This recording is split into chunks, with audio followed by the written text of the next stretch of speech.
내 우편에 계심으로 내가 요동치 아니하리로다.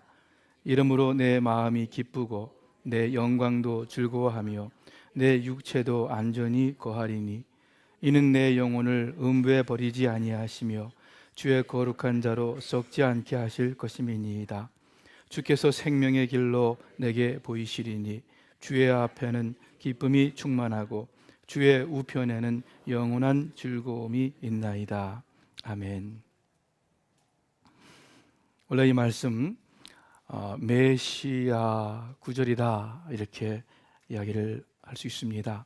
사도행전 2장에 보면은 베드로가 이 말씀을 인용하면서 특별히 16편 그 10절 이는 내 영혼을 음부에 버리지 아니하시며 주의 거룩한 자로 썩지 않게 하실 것임이니이다. 이 구절을 인용하면서 예수님의 부활을 전파하였습니다.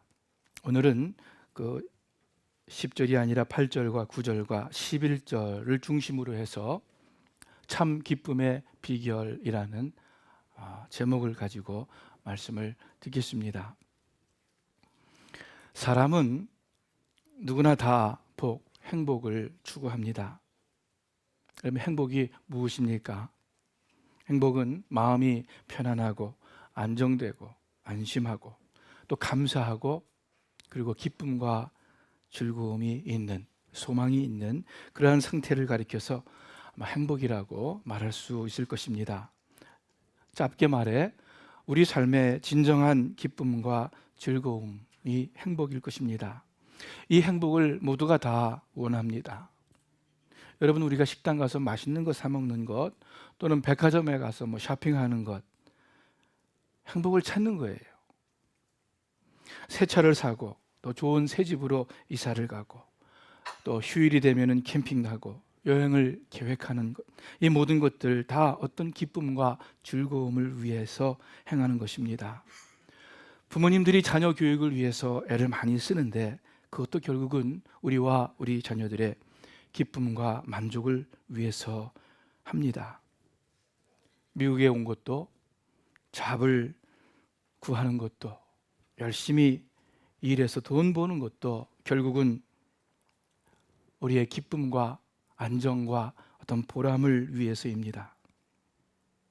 어떤 분이요, 아니요, 저는 내 기쁨이 아니라 내 만족이 아니라 하나님을 위해서, 하나님의 영광을 위해서 삽니다. 이렇게 하실지 모르겠어요. 아멘 하셨죠? 네. 그런데 사실 그분도 행복을 위해 산다고 말할 수 있습니다. 왜냐하면 그분에게는 하나님의 영광을 위해 사는 것이 곧 그분의 만족이고 그분의 기쁨이 되기 때문입니다.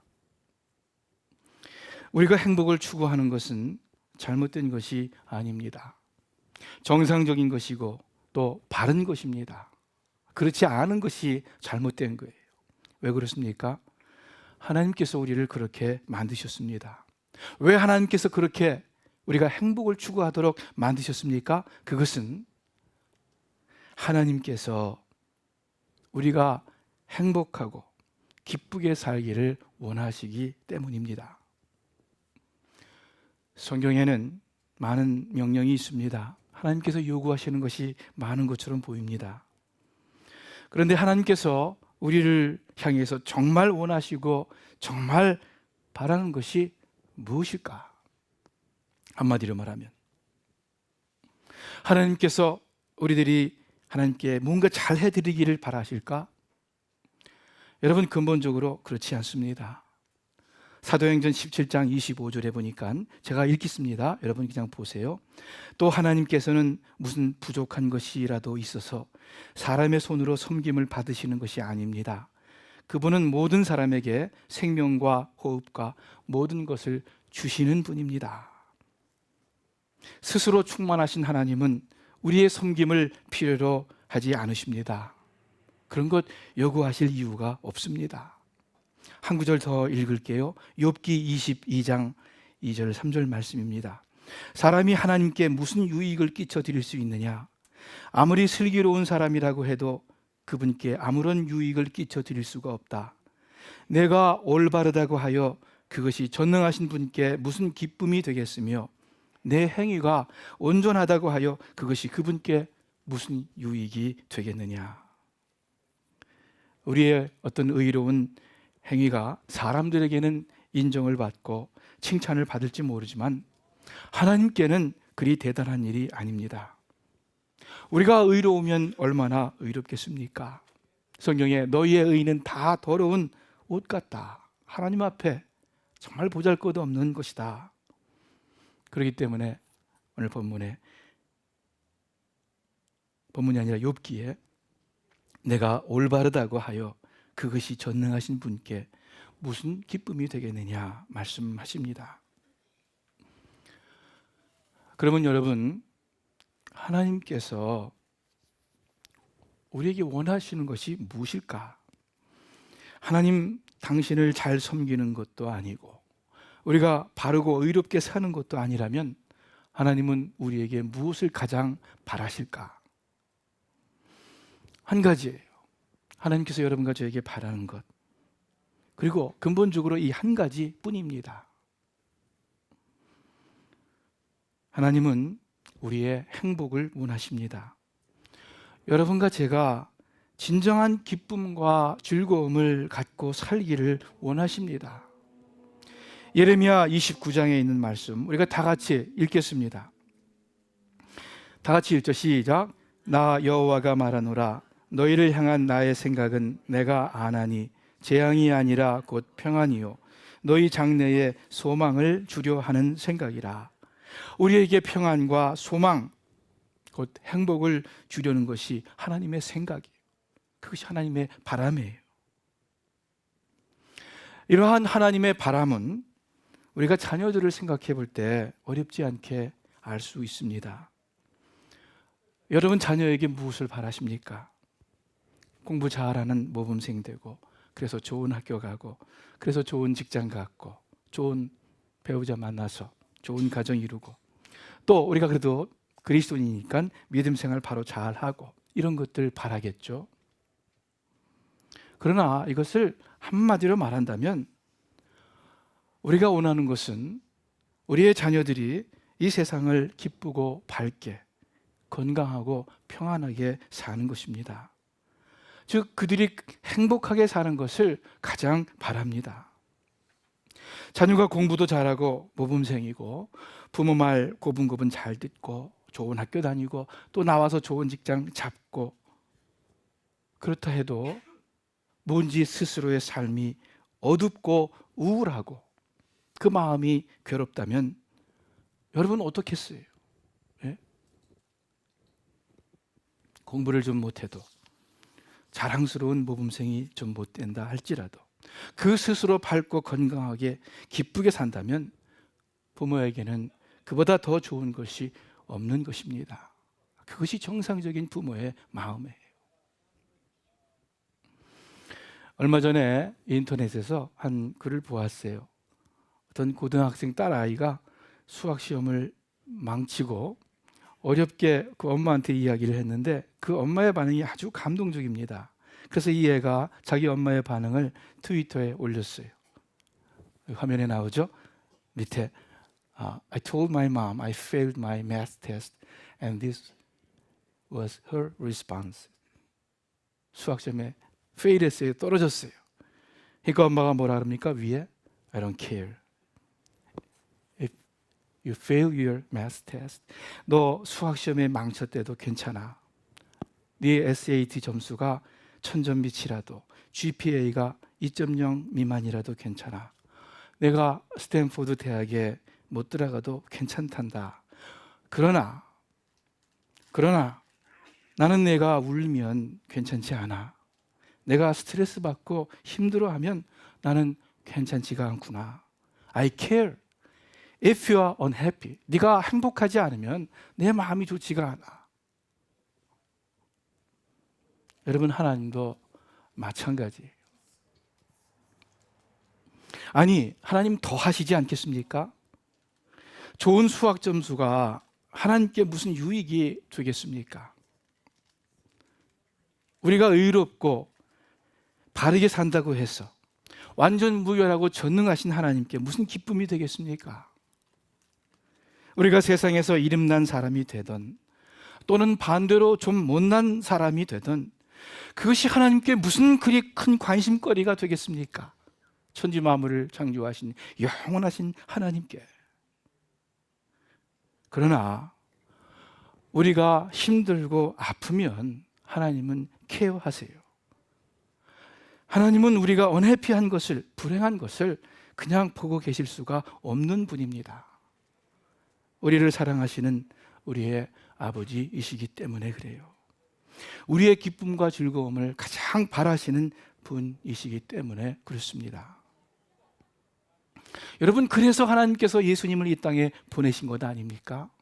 우리의 진정한 기쁨을 위해서. 예수님 탄생을 알리면서 천사가 온 백성에게 미칠 큰 기쁨의 좋은 소식을 전한다, 이렇게 이야기했습니다. 여러분, 우리 기독교의 진리를 복음이라고 말합니다. 좋은 소식, 기쁨을 전해주는 소식이라는 뜻입니다. 예수님께서 십자가를 지시기 전에 많은 말씀으로 가르치셨어요. 그 가운데 하시는 말씀이 우리 화면에 있는데 제가 읽겠습니다. 요한복음 15장에 보니까 내가 이것들을 너희에게 말한 것은 내 기쁨이 너희 안에 있어 너희 기쁨이 충만하게 하려는 것이다. 예수님의 가르침이 무엇을 위한 거예요? 우리의 기쁨이 충만해지는 것입니다. 그 밑에 신명기 10장에 이스라엘아, 내 하나님 여호와께서 내게 요구하시는 것이 무엇이냐? 내가 오늘날 내 행복을 위하여 내게 명하는 여호와의 명령과 규례를 지킬 것이 아니냐? 하나님의 명령과 규례가 무엇을 위한 것입니까? 여러분과 저의 행복이라고 말씀합니다. 그렇다면 여러분 행복하세요? 여러분 기쁘게 살고 계십니까?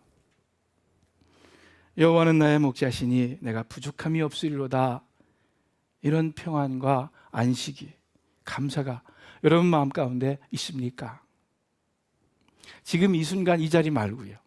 우리 예배 드릴 때는 찬양하고 다 은혜 받고 좋으니까는 아주 마음이 평안할 줄 몰라요.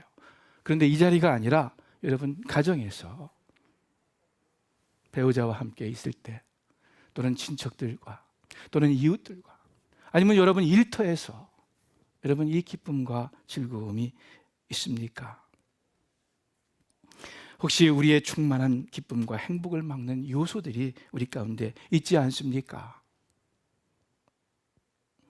하나님께서 여러분과 저에게 바라시는 것은 다른 것이 아니라 참 기쁨과 즐거움입니다. 이 하나님의 원하시는 것을 우리가 잊지 말기를 간절히 바랍니다. 그렇다면 참 기쁨과 평안함 어떻게 누리며 살 수 있을까? 하나님께서 우리가 누리기를 원하시는 그 행복 어디에 있을까?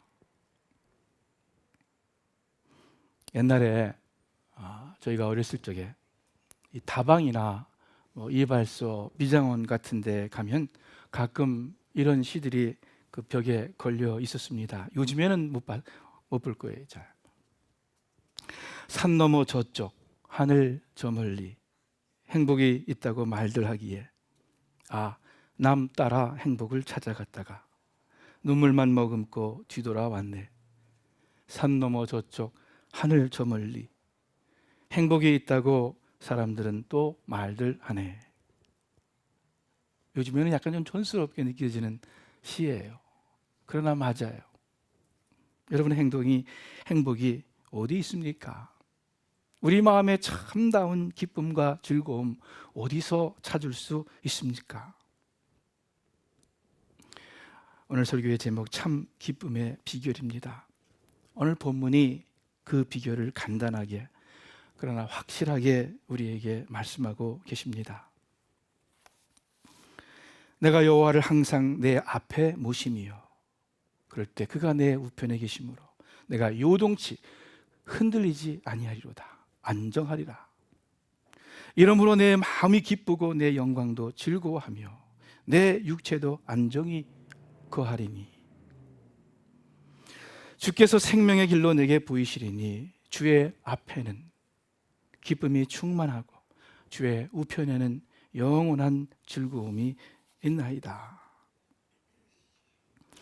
내가 하나님을 내 앞에, 내 바로 앞에 모실 때 항상 기쁨과 평강과 안정이 있습니다. 그래서 주의 앞에, 주의 옆에 충만한 기쁨, 영원한 즐거움이 있습니다. 이것은 상황과 조건을 초월한 한결같은 그러한 기쁨의 비결입니다.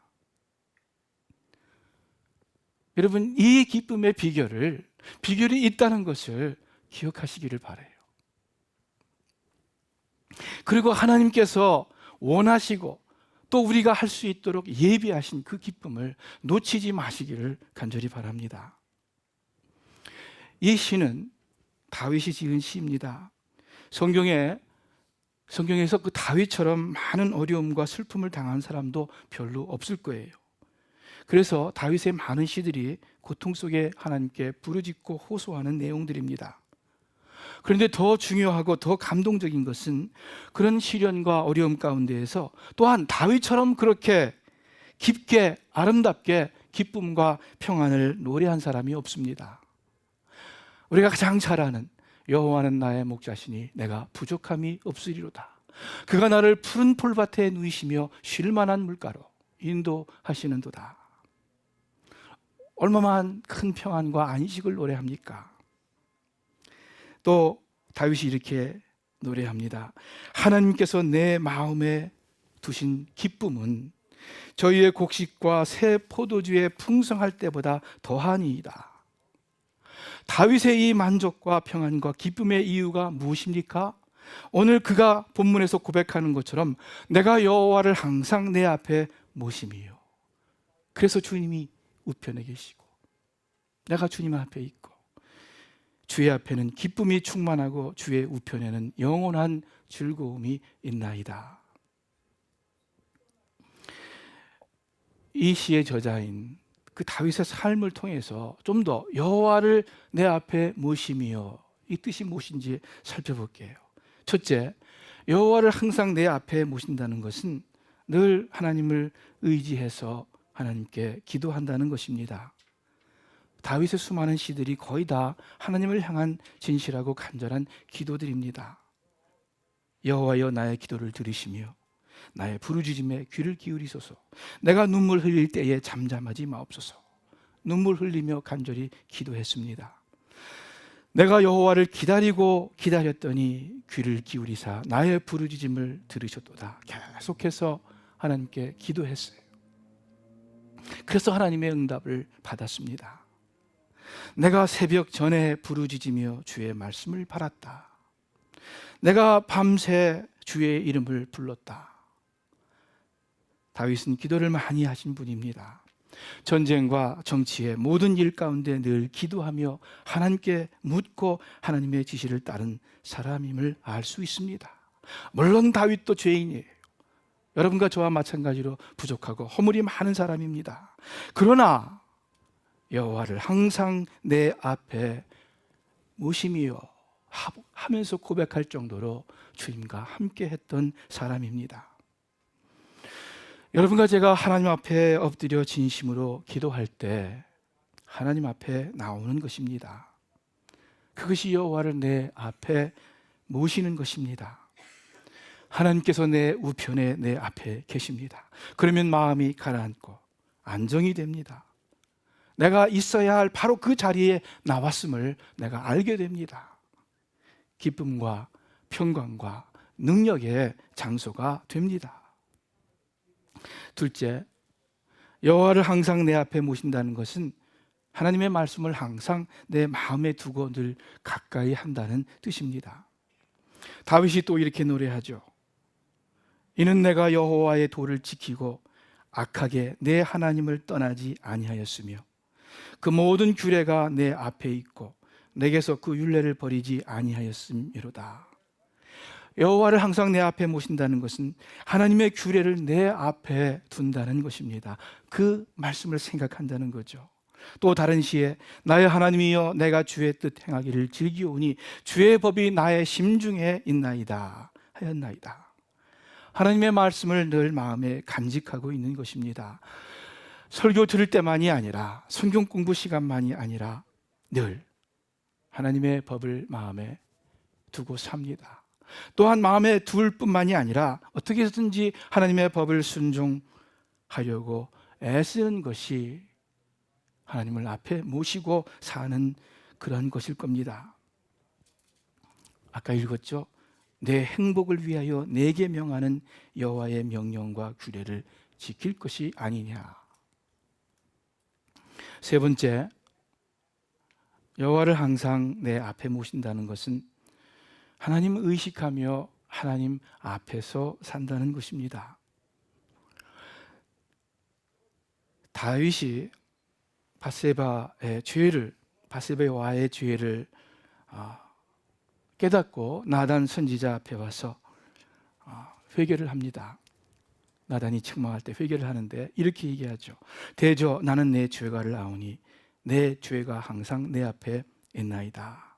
내가 죽기만 범죄하여 주의 목전에 악을 행하였사오니. 죽게만 범죄했다. 무슨 뜻입니까? 주의 목전에 악을 행했다. 사람에게도 죄를 지었죠. 큰 죄를 지었죠. 그럼에도 불구하고 이렇게 고백하는 것은 뭡니까? 사람 이전에 하나님 앞에서 내가 죄인입니다. 하나님께 죄를 지었습니다 하면서 하나님 앞에서 살아가는 그 모습을 우리에게 보여줍니다. 골로새서 3장 23절에 이렇게 말씀하죠. 무슨 일을 하든지, 우리 다 같이 한번 읽어봐요. 무슨 일을 하든지 마음을 다하여 주께 하듯 하고 사람에게 하듯 하지 말라. 이는 기업의 상을 주께 받을 줄 아나니 너희는 주 그리스도를 섬기느니라. 아멘. 여러분과 저는 하나님을 섬기는 사람입니다. 교회를 섬긴다 할 때에 예수님을 섬긴다는 뜻이에요. 사람 앞에서 하는 것 아니에요. 사람에게 인정받기 위해서 하는 것도 아니에요. 칭찬받기 위해서 하는 것도 아니에요. 눈치가 보여서 하는 것도 아니에요.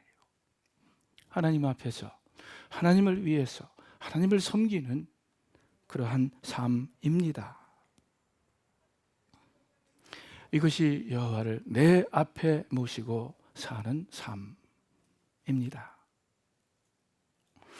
하나님께서는 우리의 마음이 평안하고 우리가 기쁘게 살기를 원하시기 때문에 그 평안과 기쁨의 길을 아주 쉽게 만들어 주셨어요. 그렇죠? 만일 행복의 비결이 돈을 아주 많이 벌어야 한다면 이 평안과 기쁨을 누릴 수 있는 사람들은 특히 자본주의 사회에서는 많지 않을 거예요.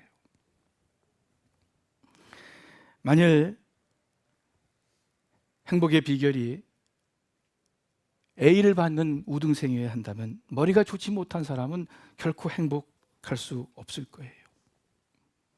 참 기쁨과 즐거움의 비결이 1등을 하고 우두머리가 되어야 한다면 우리 가운데 행복한 사람 몇 명 없죠? 한 명밖에 없죠. 이 중에 우두머리라면. 그런데 누구에게든지 공평한, 누구에게든지 가능한 길을 열어주셨습니다. 하나님 앞에 나오면 됩니다. 여호와 하나님을 내 앞에 모시면 됩니다. 그리고 여러분, 그것도 어렵지 않아요. 하나님 앞에 있기 위해서 꼭 교회당을 찾아 나와야 되는 것 아니에요. 꼭 목욕 제기하고 새 옷으로 갈아입어야 되는 것도 아니에요. 돈이 드는 것도 아니에요. 그렇게 힘이 드는 것도 아니에요. 여호와를 내 앞에 모시기 위해서 어디서든지 언제든지 하나님 아버지 하고 진심으로 하나님 앞에 무릎을 꿇을 때, 진심으로 두 손을 모을 때, 그러면 하나님 금방 그 앞에 와 계세요. 여호와를 내 앞에 모시는 거예요. 우리가 하나님의 말씀을 읽고 묵상하고 또 귀히 여기며 마음에 가까이 할 때에 그때 하나님 우편에 계세요. 나와 함께 동행하십니다. 내가 어떻게든 주님을 의식하면서 사람의 표준 이전에 하나님의 법 앞에서 하나님 의식하면서 하나님을 위해서 하나님을 섬기며 살아갈 때, 그것이 내가 항상 여호와를 내 앞에 모시는 삶입니다. 이런 삶을 통해서 하나님께서는 우리 속에 행복, 진정한 기쁨과 즐거움을 부어주십니다. 그래서 여러분, 자주자주 하나님 앞에 나가서 기도하는 시간 어디서든지 가지시기를 바랍니다. 또 하나님의 말씀을 어떻게 해서든지 기억하고 묵상하고 또 그 말씀대로 살고자 여러분 움직여 보시기를 바랍니다. 늘 주님을 의식하고 또 의지하고 주님 바라보면서 사시기를 바랍니다. 하나님께서 우리의 환경을 초월해서 우리에게 이루 말할 수 없는 평안과 기쁨을 선사하실 거예요. 여러분, 아까 부른 찬송이 어떻습니까? 우리 서로 받은 그 기쁨은 알 사람이 없도다. 내가 주님과 함께 동행할 때 우리 서로 받은 그 기쁨은 알 사람이 없도다. 얼마나 큰 기쁨인지. 과장이 아니에요. 괜한 얘기가 아니에요. 100% 이상 확실하고 또 실제적인 기쁨입니다. 우리가 부정적이고 어두운 사람을 만나서 함께 있으면은 나도 금방 기분이 무거워지고 또 짜증이 나게 됩니다. 그렇죠? 그런데 반대로 어떤 사람은 잠깐만 함께 있어도 웬일인지 나도 즐거워지고 나도 생기가 나는 또 그러한 분들이 있습니다.